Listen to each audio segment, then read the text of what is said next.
Bien, y en estas entrevistas de Tiempo de Canarias establecemos hoy el contacto con el senador del Partido Popular en la isla de Tenerife, es también profesional de la medicina, cirujano, don Antonio Alarcó. Bienvenido, don Antonio, a estos encuentros de Tiempo de Canarias. Muchísimas gracias por llamarme y encantadísimo de estar una vez más con ustedes en este tema, en lo que sea que para colaborar con los ciudadanos en la información, en la discusión, en lo que queramos. Nosotros, nuestras reuniones siempre y nuestras entrevistas tienen siempre un cariz muy personal. Ujú. Bueno, y ¿usted cómo está viviendo este tiempo, esta crisis sanitaria, económica? Porque usted tiene las dos vertientes, ¿no? Tiene lo Sí, sanitario y tiene lo efectivamente. político. ¿Cómo está viviendo esta crisis? Bueno, esto es un cambio radical en nuestras vidas, nuestra generación seguramente quedará marcada por este tema. Lo vivo en dos sectores importantes. En un lado, de primera fila como sanitario, y ahí lo que hemos hecho durante 2 meses es sortear el virus, porque el virus está con nosotros, porque los hospitales donde trabajamos y los centros de salud es el sitio fundamental donde hay más coronavirus. Por otro lado, con muchas ganas de aportar cosas, se siente uno más útil pudiendo colaborar con los demás pues están pasando momentos críticos, con preocupación, y a partir de ahí viene la economía, porque para mí la sanidad primero y la economía después, aunque ahora hay que compaginarla, porque el bicho no hemos salido ni vamos a salir de la pandemia, vamos a salir con la pandemia, que es un tema muy distinto, pues con preocupación y con cierta alarma. Y mire que yo tengo la tendencia a ser optimista, porque soy un pesimista informado y porque creo que el optimismo colabora mucho más que el pesimismo, pero preocupado. Y los que tenemos cierta edad, don José, somos de riesgo por tener la edad, que es un beneficio social importante, tener cierta edad, y siendo sanitario pues hay que tener mucho cuidado porque no se puede jugar. Porque es un virus, un coronavirus, que el 82% es leve, pero cuando no es leve, ciertas edades, ciertas patologías, tiene una letalidad del 5%, y eso es muy importante. ¿Y usted qué pondría por delante aquí? ¿La salud, la economía? Por ejemplo, ¿usted cree que es tiempo de empezar a hacer alguna de las acciones económicas a pesar de estar en la fase en la que estamos? ¿Deberíamos ir más adelante en la fase? ¿Cómo lo hacemos? Sí, no, sin duda. Yo creo que la desinvernación de la economía es necesaria, pero la primera parte había que hacer lo que se ha hecho tardío, si quiere lo discutimos, no es cuestión de eso, pero se ha hecho tardío. Y en segundo lugar es controlar el colapso sanitario que se ha controlado después de un gran deterioro enorme y mucha mortalidad, y a la vez tiene que haber medidas sensatas de desconfinamiento. Y cuando digo sensato no es baladí, esto no es un problema ideológico, tiene que ser medidas en donde sepamos que haya un mapa epidemiológico que todavía no está, casi nos han anunciado la primera fase después de 5 semanas, en donde podamos salir a la calle con tranquilidad, don José, con mascarilla obligada como vacuna, con distanciamiento total, pero con normalidad. Y no podemos salir. Luego hay que hacerlo, yo estoy saliendo ahora más, pero bueno, como profesional he salido mucho, y eso hay que hacerlo, pero con rigor científico. Aquí no hay fórmulas mágicas, ni el PP, ni el PSOE, ni Podemos. Es lo que dice la evidencia científica, que es el mapa Claro, epidemiológico. pero Y don ese mapa Antonio, había que tenerlo. Pero, Sí. don Antonio, yo tengo muchas dudas en torno a ese mapa y sobre todo a las actuaciones, porque mire, nos están diciendo que efectivamente hay un comité de expertos detrás de todo esto, pero ¿cuándo actúa el comité de expertos? ¿Cuando dice que los niños pueden ir al supermercado y a los bancos con los mayores? ¿O cuando dice que no vayan a los bancos y a los supermercados, sino que salgan a la calle? ¿Cuándo actúa ese el comité? ¿Cuando dicen que la mascarilla no va a ser necesaria en todos los espacios públicos o cuando dice que sí va a hacer falta en todos los espacios públicos? O sea que, Bueno, yo no conozco el comité científico, no sé, ni usted tampoco, y es un hombre informado. No conozco ningún informe del comité científico. Y esto es lo triste de este tema. Esto es lo que hace que la sanidad se haya convertido en más prioritaria que la economía demasiado tiempo, porque no sabemos lo que se está haciendo. El boletín oficial del Estado ya no es boletín oficial del Estado, es boletín oficial del gobierno, donde las correcciones tienen más páginas de correcciones que las auténticas, donde yo no creo ningún científico de ninguna ideología que firme casi de ninguna medida de lo que se han hecho en los últimos 4 semanas. Lo digo con dolor, ¿eh? Porque cuanto peor, peor, ¿eh? Gobierne quien gobierne, cuanto peor, peor. Y estas cosas que acaba de comentar es así. El última filtración que tiene la prensa, que yo me he enterado por ella, y con algún compañero, el último comité científico que dice que existe, que son 12 sabios, hay 2 residentes. Yo fui residente, no sé, residente de cirugía 5 años. sí. Y era joven y era echado para adelante. No estamos formados para ser expertos en nada. Nos comemos el mundo por la edad, pero no estamos. Y eso es lo que está ocurriendo. Claro, Y eso es muy pe- grave. Eso es muy pero grave. en este momento, por ejemplo, don Antonio, hay mucha gente que mira hacia atrás y dice que lo que nos estamos encontrando con la precariedad de la sanidad es porque el Partido Popular cuando gobernó dio un hachazo a la sanidad pública bastante importante. Que hay escasez de profesionales porque cuando gobernaba el Partido Popular, su partido, aquí se produjeron ¿Sí? numerosos despidos, recortes, no se investigaba lo suficiente, los investigadores tuvieron que ir fuera y se mira hacia atrás con la proyección de lo que se hizo durante el gobierno del Partido Popular. Yo eso puedo responder. Y no, nada más que se me ocurre responder, no con ideología, sino con números. La sanidad española, don José, hace 4 meses era la mejor del mundo. Casi la mejor del mundo, los sanitarios. Con esos recortes supuestos. Eso es un mantra, lo digo de verdad. Cuando el Partido Popular, los ciudadanos quieren que gobernara, gobernamos con los votos que nos dieron los ciudadanos, nos encontramos un agujero en la sanidad pública de 19.000 millones de euros. Esos son números no ideológicos. Y lo que se hizo es no recortar, sino ajustar esos 19.000 millones para poderlo pagar. Y después seguimos siendo de las mejores sanidades del mundo. Por algo será. ¿Por qué somos de las mejores sanidades del mundo? Porque hay buenos profesionales, lo primero. Pero lo segundo es porque se puede desarrollar. Seguimos siendo 28 años seguidos, don José, los número uno del mundo en trasplantes de órganos. Y eso solamente se puede hacer con buen personal, con número de personal adecuado, con hospitales que funcionen, con enfermeras que funcionen, con camilleros que funcionen. Y esa es la forma más clara de contestar. Y después los recortes hay que contestar qué significa, dónde.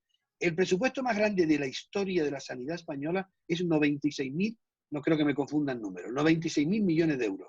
Eso se aprobó por los presupuestos actuales que son de Montoro. ¿Habría que invertir más? Yo no digo que no. Mi intención es que haya un pacto Pero por en la el sanidad. pasado, don Antonio, usted se acuerda que en el pasado se cerraban Sí, hospitales, se cerraban plantas, no, decían que esa no, sanidad no, no se podía, nos sacaron a un montón de gente de las, quiero decir que tenían que pagar más dinero por recorrer su medicina, incluso hasta los viejos con una pensión tenían que pagar un tanto por no, yo, ciento, lo que se llamaba don el José, copago. No me diga usted, yo no, algunas cosas yo le digo se las todo. dejo, pero otras, Yo voy a responder como respondimos nosotros dos, que solemos discutir, pero muy bien. sí. Siempre es creativo y con mucho respeto. Vamos a ver. El copago ha existido toda la vida desde que nació la Seguridad Social. Por cierto, no sé siquiera hablamos quién la creó en la Seguridad Social. Siempre ha habido copago, menos o más cantidad. Segundo, cuando nosotros entramos, efectivamente se debían 19.000 millones de euros. Ante eso, ¿qué hacemos? ¿Se cierran los hospitales? No. No solamente no se cerraron, sino que hubo ajuste, porque hubo un ajuste, una cosa es recorte, no José, otra cosa es un ajuste obligado. Si usted pide provisión y no paga, no se lo dan. Yo llevo 41 años, que demuestra que tengo ya mucha juventud acumulada en la sanidad pública española y me siento orgullosa. Esos recortes fueron unos ajustes necesarios y seguimos siendo la mejor sanidad del mundo. ¿Por qué? Porque somos la mejor sanidad del mundo. Habrá que decirlo. Por algo será, porque funciona, porque tenemos una residente de primera categoría, porque tenemos una especialidad buenísima, porque se trasplanta. ¿Y eso dónde se hace? En lo público. Y también había un mantra de privatizar. Nosotros somos miembros de Europa, el tercer país en estos momentos. Los países signatarios del Tratado de Lisboa, y yo participé, tendrán, dice de la sanidad en los países signatarios será de financiación pública, provisión de servicio libre a que la haga quien mejor lo haga. Y eso es lo que ha ocurrido. ¿Hay falta de gestión en algunos casos? Sí ha habido, pero no es el motivo fundamental de lo que ha ocurrido. Madrid, que es otro mantra continuo, que no por mucho repetir, tiene visas de verdad. Madrid es la capital de Europa en los últimos 10 años con mejor sanidad, con diferencia de Londres, Berlín, Viena, con diferencia. ¿Quién lo mide? La Unión Europea. ¿Por qué? Pues porque tenemos una magnífica sanidad. Pero Y sí, después viene lo que ha don venido. Antonio, pero don Antonio, ¿Sí? tendremos la mejor sanidad, pero la gente no se ¿Pero por puede, qué? pero figura en unas listas de esperas como nadie, que tienen hasta Sí, 2 años de de espera acuerdo, para de acuerdo, poder realizar. de Ahora, acuerdo, totalmente de incluso yo no acuerdo. sé ni siquiera cómo vamos a salir de esta pandemia, porque Eso, tengo claro que en muchas enfermedades ni siquiera se ha realizado un mm, seguimiento de ellas, ¿no? Por lo tanto, es verdad, es verdad. entiendo que todo esto de alguna manera va a tener una repercusión, pero es que antes ya la tenía. Y luego, oiga, don Antonio, no me niegue que muchos de las líneas de investigación se cerraron por falta de financiación y muchos investigadores se nos fueron fuera. Bueno, se han ido a Europa, tiene razón. A ver, lo que acaba de decir, yo no lo voy a discutir. Quiero decir, Que hay ineficacia, pero no tiene que ver con la financiación, la ineficacia de la gestión, claro que hay que mejorarla. Se pierden 11.000 millones de euros, don José, por falta de adherencia al tratamiento. O sea, se compra el medicamento y se tira 11.000 millones de euros. Se gasta el 7% del presupuesto de la sanidad, de 96.000 millones de euros. ¿Saben qué se gasta? En patologías de la superabundancia, en obesidad. Quiero decir, que hay falta de gestión, sí, que hay listas de espera, sí. Y eso es un error importante de gestión, no de financiación. Y eso hay que corregirlo. ¿Quién lo tiene que corregir? Simplemente lo tiene que corregir los gerentes de los hospitales y los servicios de canarios, los servicios de salud que están transferidos, pero no otra cosa. Y después hay que hacer un pacto, no sé, tendrá que convenir conmigo.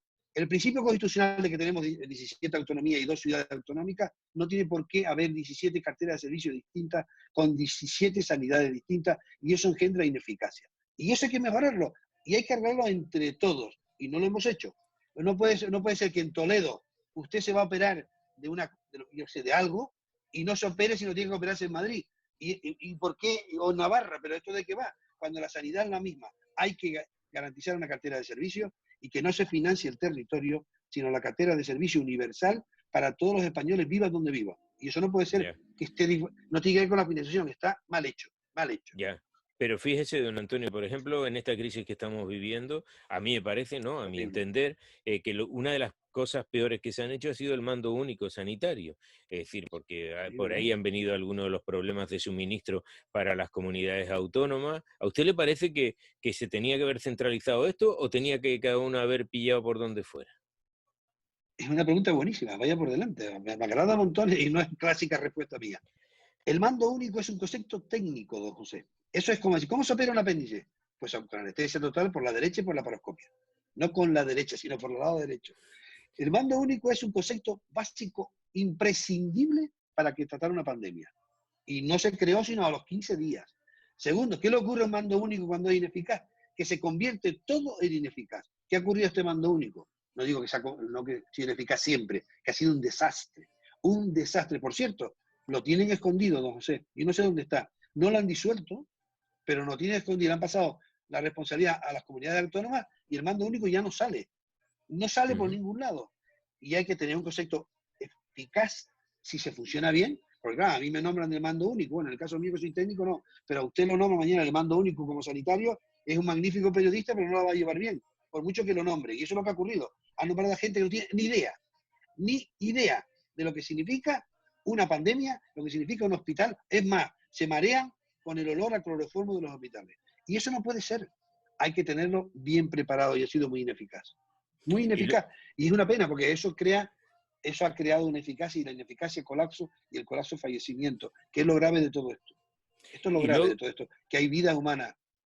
Claro, y luego hay un asunto, por ejemplo, aquí, este divorcio en la política, ¿no? Que se pretendía Mm, que en una situación como esta todo el mundo estuviera arrimando el hombro y le sí, decían a ¿verdad? ustedes hace poco, bueno, ¿y cómo es posible que el Partido Popular esté en contra de un estado de alarma que unifica cómo tendríamos que manejarnos en esta situación y que vayan por otras leyes?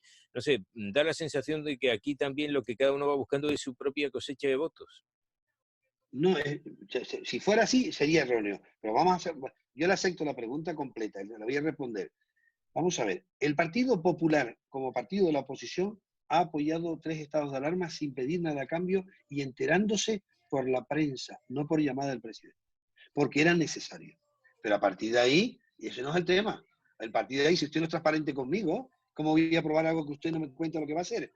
Y eso, ¿qué tiene que ver el estado de alarma con que Pablo Iglesias lo haya nombrado el CNI, con que cambie la jubilación de los funcionarios, con la ley de educación, la ley Mordaza? No tiene nada que ver. Eso no tiene que ver con mando único. ¿Qué ha hecho Europa a la que pertenecemos?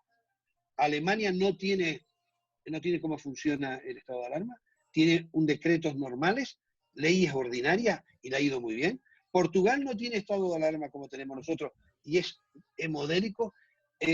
Italia tampoco tiene, lo funciona por decretos, no por ley de alarma, que ha ocurrido. Ahora quieren decir que hay que aprobarla por no sé qué. Ya no es tiempo de estado de alarma. Ahora lo que es tiempo es de seguir luchando con medidas técnicas para que no haya una reactivación porque está el bicho entre nosotros, don José. Y en otoño nos puede venir una caída muy fuerte. Y eso es lo que hay que hacer. Y eso no hace falta de estado de alarma, que por cierto se está utilizando para todo y además de forma ineficaz. Lo digo con todo Cla- el respeto, Claro, ineficaz. pero fíjese que ese estado de Pero no alarma es el depende que... de nosotros. Claro, pero el estado de alarma está permitiendo el que haya un mando único para algunas cuestiones, Y bueno, para sí. que haya un confinamiento en el que solo una autoridad. Fíjese qué hubiera sido esto si cada uno hubiera ordenado el desfase o la descalada de una manera diferente, que está Madrid todos los días diciendo que por qué ellos no, cuando resulta que tiene los peores números en cuanto a los contagios, las muertes e incluso las Mm. situaciones ahora mismo. Entonces, ¿por qué no puede estar en la misma Bueno, fase que en Canarias, que tenemos tan solo 200 casos y que de alguna manera no hemos tenido ni hemos sufrido esa pandemia bueno, de la misma manera? bueno, pero es que es una buena pregunta, pero eso refuerza mi argumento, ¿eh? No el suyo. Vamos a ver. ¿Por qué ha ocurrido eso? En Madrid, ¿qué ha ocurrido? En Madrid ocurrió un 8M, que fue una bomba biológica, que hizo a primero la capital de España. Tiene más conectividad.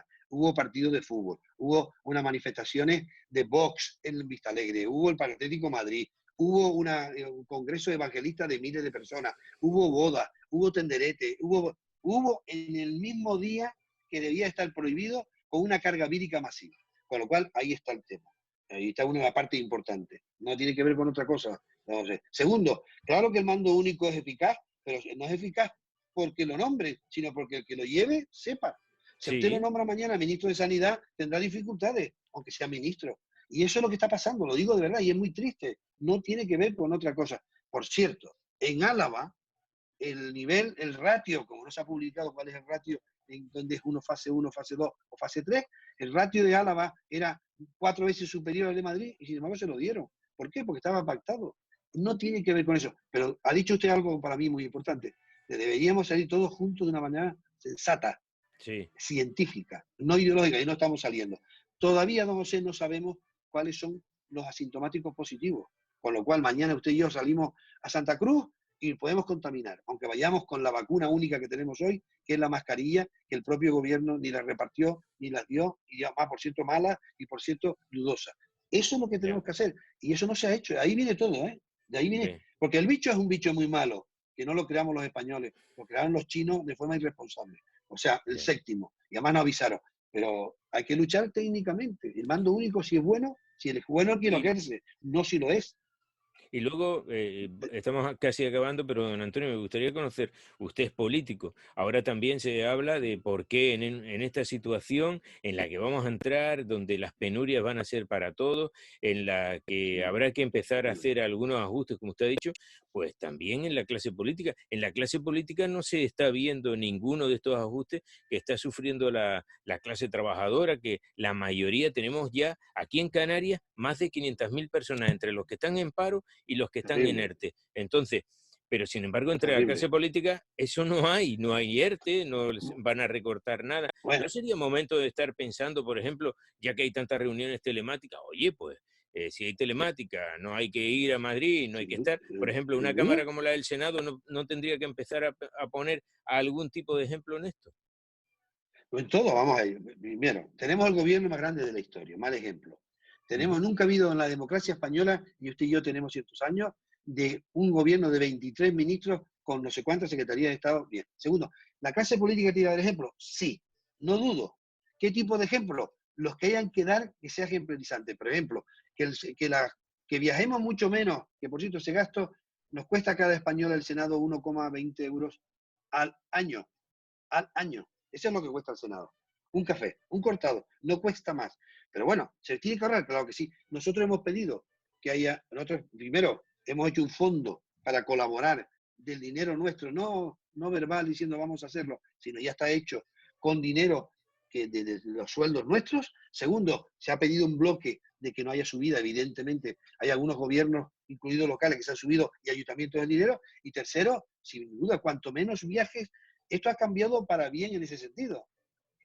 Si hay que hacer menos viajes, se hacen menos viajes. Y segundo, y el Senado es un instrumento democrático, no sé, que nos hemos dado, que tiene el recorrido que tiene, pero no es un problema de déficit el Senado. Eso cuesta bastante menos que el Congreso, bastante menos que el Parlamento Europeo, 4 veces menos, y hay que hacerlo más eficaz, sin duda. Tenemos que dar ejemplo. Yo lo digo clarísimo, sin duda. Y bueno, y aquí nos hemos apretado todos. muchos nos estamos apretando y nos seguiremos apretando.